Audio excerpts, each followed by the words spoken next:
वो बीजेपी के रामसूरत राय जी इस वक्त हमारे साथ बात करने के लिए मौजूद हैं। रामसूरत जी, एक बड़ा महत्वपूर्ण सवाल है कि अक्सर ये देखा गया है कि खास करके बिहार की राजनीति में जो भी यादव नेता पैदा हुए या फिर हो रहे हैं तो उनका पहला झुकाव आरजेडी की तरफ होता है, क्योंकि यादवों का उमन बिहार में यह मानना है कि भाई आरजेडी जो है वो हमारी पार्टी है। रामसूरत राय जी आरजेडी की तरफ रुख न करके बीजेपी की तरफ क्यों आ गए? रामसूरत राय ही नहीं, दरअसल में लोग इसको चीज़ को माइनस करते हैं और यहाँ जाति की व्यवस्था बनी हुई है।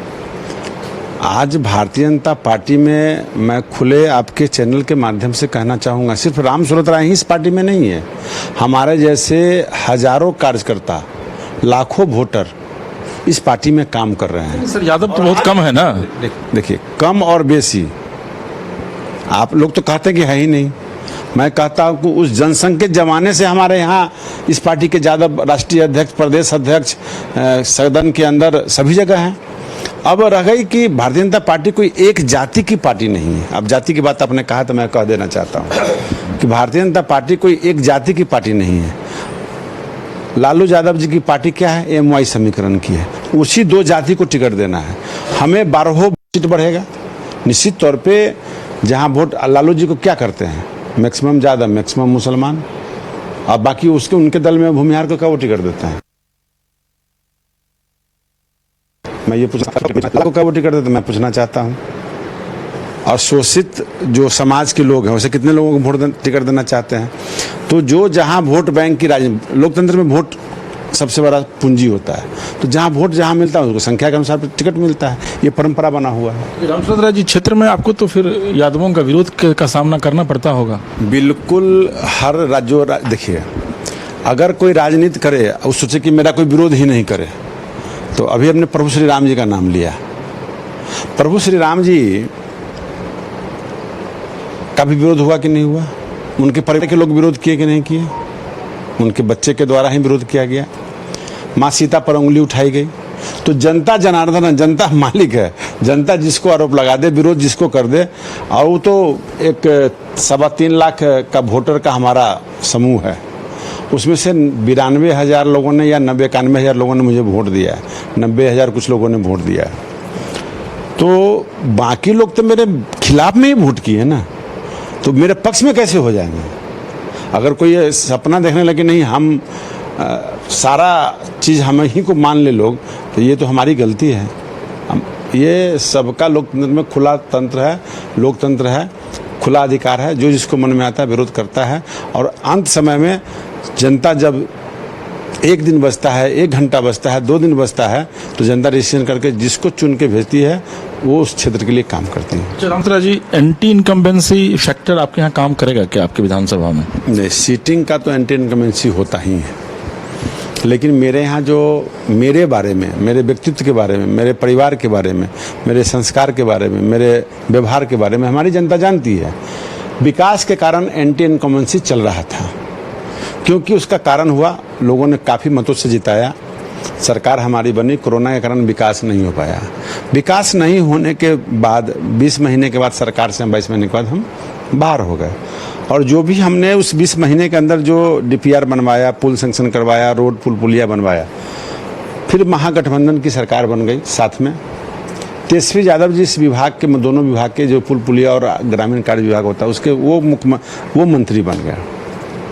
और जितने भी हमारे क्षेत्र के लगभग उस समय 40-50 रोड था, जो आज से 3 साल पहले, वो सारे पुल पुलिया रोड को उन्होंने कटवा दिया व्यक्तिगत दुश्मनी के कारण, जिसकी सूचना मुझे पंकज पाल जी ने दी, उनके सेक्रेटरी ने दी कि आपको मंत्री से मिलना होगा। लेकिन मंत्री ने मुझे टाइम नहीं दिया। मैंने पंकज पाल जी को कहा, लेकिन विकास देर है अंधेर नहीं है।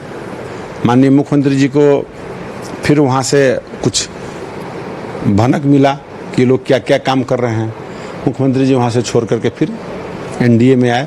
NDA में आने के बाद जितनी बिहार सरकार की व्यवस्थाएं थी उसके द्वारा प्रपोजल तैयार होना शुरू हुआ, जिसमें हमारे औराई का भी 20-22 रोड का, 2-4 पुल का भी शिलान्यास उद्घाटन के लिए कहा गया कि भाई आप लिख के दीजिए, तैयारी करके दीजिए।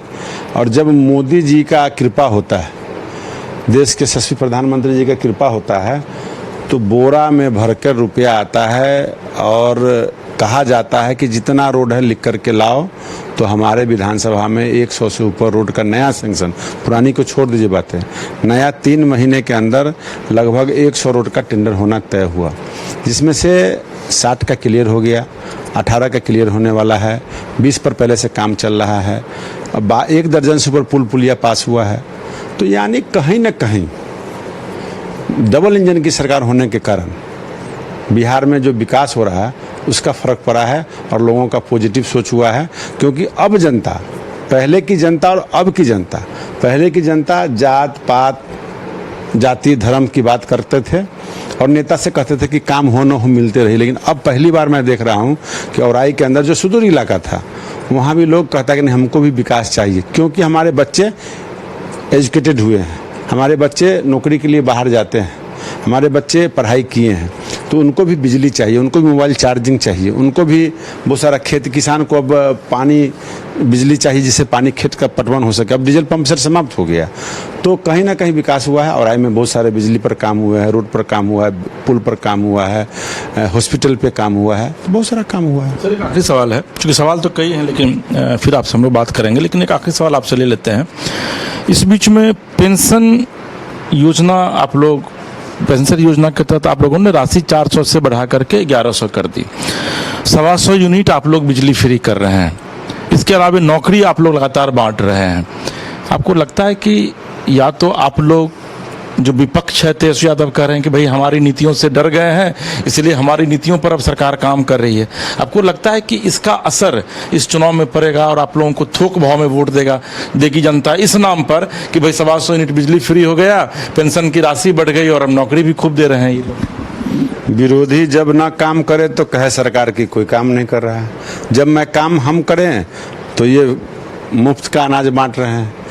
कहने का मतलब मेरे भाई तेजस्वी यादव जी, आप अपने गिरेबान में झांक के देखिए, अपने पार्टी के लोगों से पूछिए, उन दिनों को पूछिए जब आपकी उम्र से पहले, जिसमें ज्ञान कम था आपको, जब आप बचपन में थे, 32-34 साल का उम्र आपका है, तो ये 15-35 साल पहले पिताजी जब मुख्यमंत्री बने थे, मुझे वो दिन याद है कि आपके द्वारा, सरकार के द्वारा राशन जब जनता को मिलता था तो 12 महीने की जगह मात्र 2 महीने मिलते थे, और वो होली दिवाली में मुखिया जी, प्रमुख जी परमिट देते थे कि दे देना है तब मिलता था। और 10 महीना का अनाज क्या करते थे, उन 50 साल के जो युवा होंगे, 50 साल के जो बुजुर्ग होंगे, उनसे जब पूछिए तब आपको बताएंगे।